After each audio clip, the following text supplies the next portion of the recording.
या आप इमरजेंसी को इसलिए याद कर रहे हैं क्योंकि आप संविधान के ऊपर हमला करने का आरोप आपके ऊपर लग रहा है और आप ये कांग्रेस के ऊपर आरोप मढ़ना चाहते हैं, आप कांग्रेस को चिढ़ाना चाहते हैं, कुछ लोग ये भी कह रहे हैं, क्योंकि कांग्रेस के अलावा हम आरोप क्या मढ़ना चाहते हैं भाई? संविधान की तो हत्या की गई थी गौरव जी। गौरव जी, संविधान की तो हम पे तो चलिए ये आरोप लगाते हैं कि हम 400 लाते तो हम संविधान बदल देते, हम आरक्षण खत्म कर देते, ठीक है, इनका एक नैरेटिव चल गया, हमारी 20% सीट कम हो गई। लेकिन उनका क्या, जो संविधान ऑलरेडी खत्म कर चुके हैं, बाबा साहब की दलीलें देने वाले बाबा साहब के प्रेम्बल को बदल चुके हैं, बाबा साहब के संविधान में छेड़छाड़ कर चुके हैं। 42nd अमेंडमेंट सिर्फ सेकुलर और सोशलिस्ट नहीं था, 42nd अमेंडमेंट के तहत 17 कानून ऐसे बनाए गए थे जो इस देश के संविधान पे सीधी चोट थे। ठीक है, ओके, क्यों भूल रहे हम? ठीक है, ओके, अब क्यों किसी को भूलने देंगे? नहीं भूलने देंगे, ठीक है, आप नहीं भूलने देंगे, लेकिन कांग्रेस पार्टी इस पर क्या कहती है वो भी तो जान लीजिए। अजय उपाध्याय, तो इमरजेंसी आपके लिए वो कोड है जो बार बार जिसको लेकर आपको सफाई देनी पड़ती है, बार बार उसमें खाज हो जाती है समय समय पर। आज देखिए, आप संविधान की किताब दिखा रहे हैं तो ये आपको 1975 की इमरजेंसी याद दिला रहे हैं।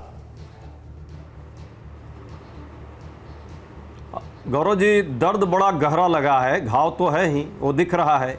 10 साल से अघोषित आपातकाल लगाने वाले को दर्द दिखना जायज भी है, इसमें कोई दिक्कत नहीं है। पर जरूर ये बात हम लोग कहना चाहेंगे, आज जिस तरह सद्भावपूर्ण माहौल में स्पीकर का चुनाव हुआ और जिस तरह से सबने प्रयास किया था कि एक सकारात्मक सत्ता पक्ष जो है आकर के आगे देश के भविष्य के राजनीति की एजेंडा को तय करेगा, दुर्भाग्य से आज भी वो मोदी शैली का जो अहंकार है वो सदन में कहीं ना कहीं उसकी छाप दिखी।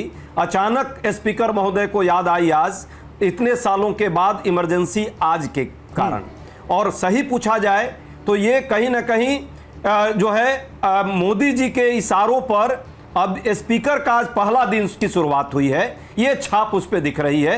ये दुर्भाग्यपूर्ण है और ये दर्शाता है कि लोकतंत्र पर कैसे सदन के अंदर मोदी जी आज भी उस अपने अहंकार के कारण। अजय आलोक को सुना नहीं, अजय उपाध्याय आपने, अजय आलोक साहब कह रहे हैं 50 साल पूरे हुए हैं देश में इमरजेंसी के, मैंने सुना, तो क्या उसको याद ना किया जाए? मैंने सुना, लोकतंत्र मैंने सुना, तो हाँ, तो बताइए उसका क्या जवाब? मैंने सुना पिछले 10 साल से जो अघोषित इमरजेंसी है, लोकतंत्र के मंदिर में कोई बहस नहीं, कोई चर्चा नहीं। जब चर्चा हो तो 146 सांसदों को एक दिन में स्पीकर माननीय मोदी जी के इशारे पर बाहर कर दे, लोगों को निलंबित कर दे, कई सांसदों को उसको सदस्यता खत्म कर दे अचानक, और उसके बाद भी ये दर्शा रहे हैं कि ये इमरजेंसी वाले नहीं है। पूरा देश जानता है, अघोषित तो पूरा देश देख रहा था, और उसी का नतीजा है कि देश की जनता ने इस देश के संविधान, इसकी रक्षा के लिए जो है आपने देखा कि कैसा निर्णय दिया है, जनादेश दिया है। उत्तर प्रदेश से लेकर के महाराष्ट्र तक के लोगों ने क्या निर्णय दिया, और ये दर्द है, यही दर्द है, अरुण भारती इसी लोकसभा से चुने गए सांसद हैं हमारे बीच, आज भी वहां रहे होंगे जरूर अरुण जी, जब वहां पर स्पीकर जी को बधाई दी जा रही थी। अरुण भारती जी, बताइए मुझे, ये जो कह रहे हैं संविधान की रक्षा के लिए जनादेश है, ये कैसा जनादेश है? और उस वक्त क्या हुआ जब डिवीजन होना था? सुबह से बात थी कि डिवीजन होगा, अचानक ये क्या हुआ, कंसेंसस बन गया? देखिए, आज सुबह मैं सदन में मौजूद था जब ये सब कुछ हो रहा था, और ये बड़ा ही दुर्भाग्यपूर्ण है कि जो आपातकाल है जो इस देश में लगाया गया था 25 जून 1975 को, जिस पे निंदा प्रस्ताव आया था हमारे नवनिर्वाचित ये डोमिनेटर अपने ओम बिरला जी के द्वारा, तो इस पे जो कांग्रेस के सदस्य थे इस निंदा प्रस्ताव के विरोध में आकर के सामने खड़े होकर के नारेबाजी कर रहे थे।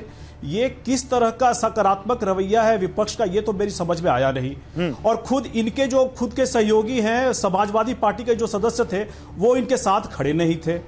तो ये किस तरह का डिबेट और डिस्कशन चाहते हैं, ये तो मेरी भी समझ में नहीं आया कि इनके सहयोगी इनके साथ नहीं है।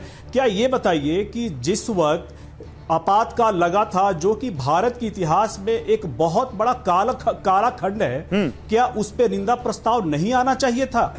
क्या इस आचरण का, जहां आपके मौलिक अधिकार खत्म कर दिए गए थे, जहां प्रेस पे सेंसरशिप लगी थी, जहां आप जबरन नसबंदी कर रहे थे, क्या इस पे निंदा प्रस्ताव नहीं आना चाहिए था? निंदा प्रस्ताव आया, हम लोगों ने समर्थन किया, लेकिन कांग्रेस का रुख जो बोलती है कि ये सकारात्मक विपक्ष का ये भूमिका निभाएंगे, ये तो आज कहीं सकारात्मक नहीं दिखा, ये बिल्कुल नकारात्मक दिखा। उनको अपना अपनी भूमिका, विपक्ष की भूमिका उनको सदन में एक सकारात्मक रूप में कैसे चलाना है, ये उनको नेताओं को तय करना पड़ेगा।